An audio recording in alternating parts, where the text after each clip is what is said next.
Welcome back, everyone, to another deep dive. From AI-inspired insights from farmers. Today, all right, folks, get ready to dig in as we take a deep dive into soil health, which is like super important for anyone who wants to try farming or gardening, those of us who are just starting out. Absolutely. It's one of those things that's easy to overlook when you're first starting out. But believe me, healthy soil is the foundation for everything. It's like you might be thinking soil, that's just dirt, right? But oh man, it's so much more. Yeah, it's a whole hidden world beneath our feet. A hidden world. I like that. And we've got two really cool sources to help us uncover those secrets today. We've got this scientific journal article called, just a mouthful, Frontiers, Important Soil Microbiota's Effects on Plants and Soils. A comprehensive 30-year systematic literature review. Catchy. Right. Yeah, super catchy. But don't worry, we've also got this other article that's, well, a bit more down to earth. It's called The Treachery of Soil, Understanding and Remediation. That one's a bit more dramatic. Yeah, a little bit. But combining those two, I think, gives us like a really nice balance, a good mix of the science, and then some practical advice for, people like us who are new to farming. Yeah, you're going to be amazed at how understanding this hidden world can make your farming journey so much easier and more rewarding. So what's the mission for today's deep dive? Well, by the end of this, you'll not only understand just how crucial healthy soil is to successful farming, but you'll also hopefully walk away with some actionable tips on how to improve the soil in your own backyard or farm. Okay, love that. So no more struggling with those, like, sad, droopy plants. Exactly. We're going to turn you into a soil superhero. A soil superhero. I'm in. All right, Yeah. so first things first. Why is soil health so important, especially for someone who's new to all of this farming stuff? Well, think of it this way. Healthy soil is the foundation for healthy plants.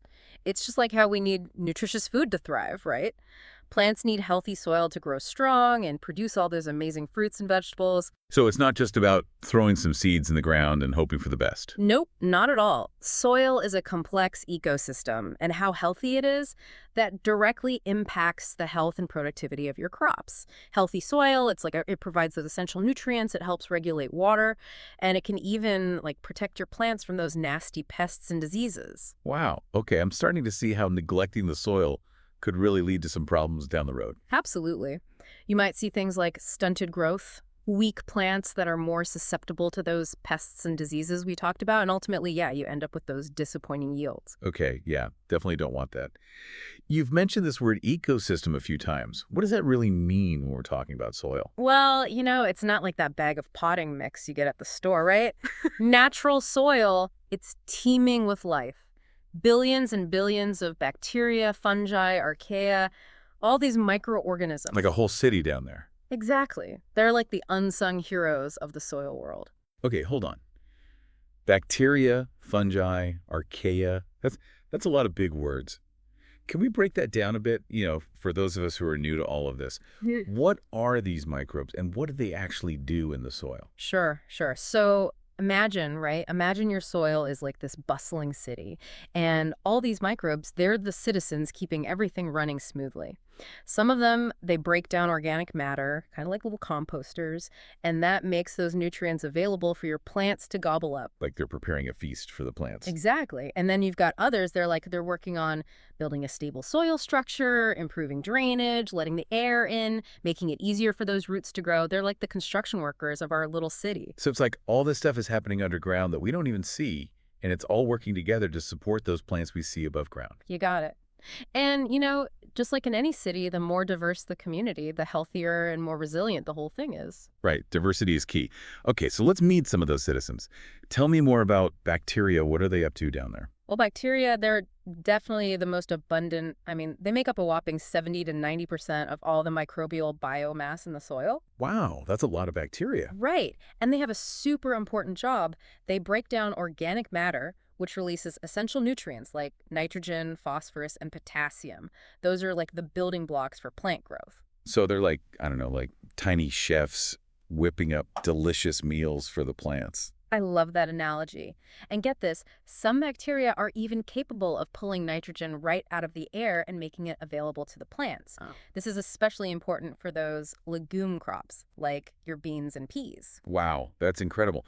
So if we can, like, encourage these bacteria to thrive in our soil, we can actually cut back on using those synthetic fertilizers. You got it. You're thinking like a true soil steward. All right, so bacteria are the chefs of our soil city. What about fungi? I know they can be a bit of a problem sometimes, Okay. causing diseases and stuff. Are there good fungi in the soil too? Oh, absolutely. There are tons of fungi that are essential for healthy soil and happy plants. They're like really good at breaking down those complex organic materials like those wood chips or fallen leaves that bacteria sometimes struggle with. So they're like the heavy lifters, the ones who Mm. tackle the tough jobs. Yeah, I like that. And probably their most important role is forming these partnerships with plant roots. Partnerships. Yeah, they're called mycorrhiza. It's like a team effort. The fungi extend the reach of the plant's roots, so they can access water and nutrients from a much bigger area. Oh, wow. So they're like expanding the plant's underground network, helping them tap into resources they couldn't reach on their own. Precisely. And it's a win-win. The plant gets more nutrients, and the fungus, well, it gets some sugars from the plant in return. It's like a whole underground economy. This is so cool. Okay, so we've got bacteria as chefs, fungi as heavy lifters and network expanders, but what about those archaea? What's their deal? Ah, yes, archaea. Now, they're often overlooked, but they are vital, especially when it comes to nutrient cycling, even in like some of those harsher environments. So they're the tough guys, handling the jobs that other microbes can't. Exactly. And what's really fascinating is that they're particularly important for nitrogen cycling. They help convert different forms of nitrogen into the kind that plants can actually use. Okay, so they're like the specialists, the ones with the really specific skill sets. That's a great way to put it. And remember, all these microbes, they're working together, right? Like this intricate web of life, each playing their part in keeping your soil healthy and productive. This is amazing. I had no idea there was so much going on down there. It's like a whole secret world. Okay, wow, that was a lot. But super interesting. I feel like I'm like actually starting to understand this whole soil thing. It's pretty amazing, right? Yeah, definitely. But now I'm wondering, okay, all these microbes, how do we actually know, like, if our soil is healthy, what should we be looking for? Especially, as new farmers or gardeners.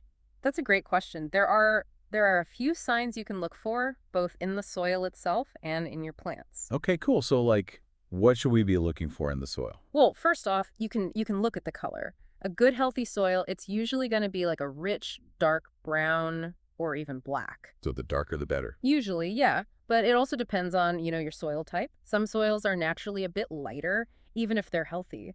Another thing to check out is the structure. A healthy soil, it should be like crumbly with a nice, loose, airy texture. You should be able to easily dig into it with your hands. Yeah, that makes sense. Mm. If it's all hard and compacted, it's going to be tough for those roots to grow and for those little microbes to, like, move around and do their thing. Exactly. And speaking of those microbes, another good sign is earthworms. Those guys are like little composting machines, breaking down organic matter and aerating the soil. So lots of earthworms, that's a good sign. Absolutely. It means your soil's alive and well. Now, you can also tell a lot just by looking at your plants.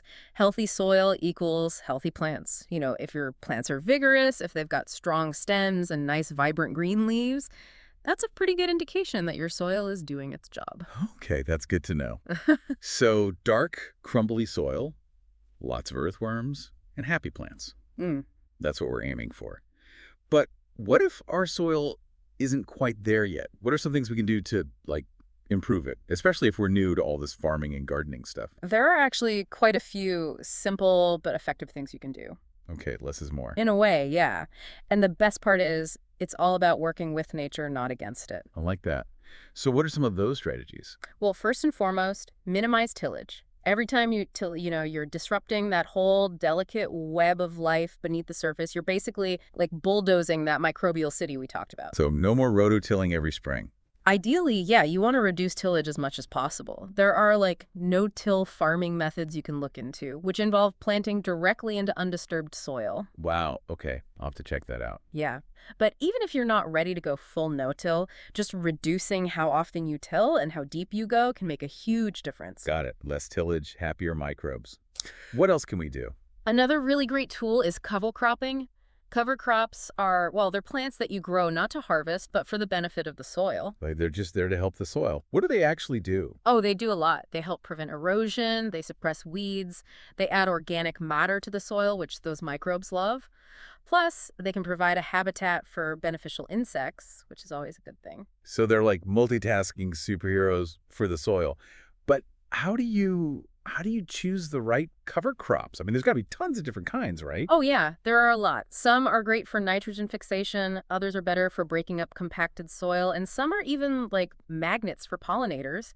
Okay, so a little research is probably in order. Figure out which ones are best for our specific needs. Exactly. Think about your soil type, your climate, and, what you're hoping to achieve.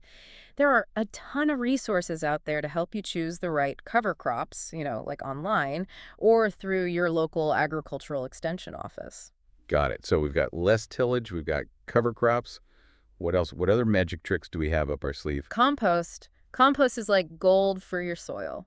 Okay, composting. I've heard of it, but to be honest, I've never actually tried it. It seems, I don't know, kind of complicated. No, no, it's not complicated at all. It's actually pretty simple. You can compost kitchen scraps, yard waste, even manure.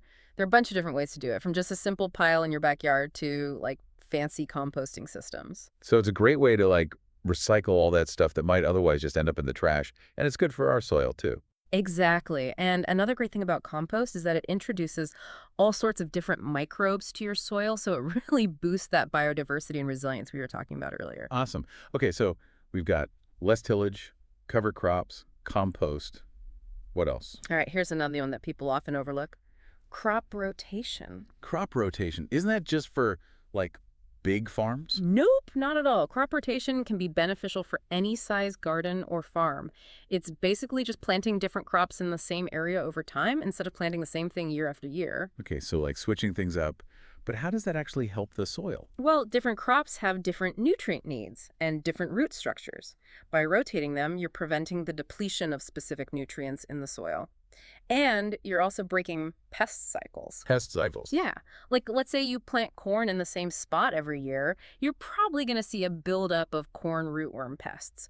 But if you rotate with something different, like soybeans, you're going to disrupt that whole cycle. Ah, that's so clever. It's like tricking the pests. Yep, exactly. Plus, crop rotation can also improve soil structure. Some crops have deep taproots that can break up compacted soil. It's all about, keeping things balanced and diverse. Right. So crop rotation is good for nutrient balance, pest control, and soil structure. You got it. It's a win-win-win. Okay, so we've got less tillage, cover cropping, compost, crop rotation.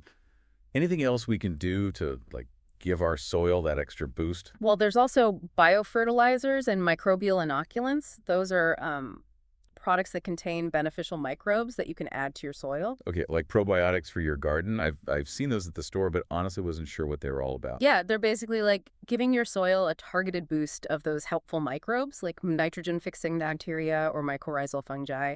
It can help improve nutrient availability, suppress diseases, all those good things. So it's like instead of just waiting for those good microbes to show up, we're giving them a head start. Exactly.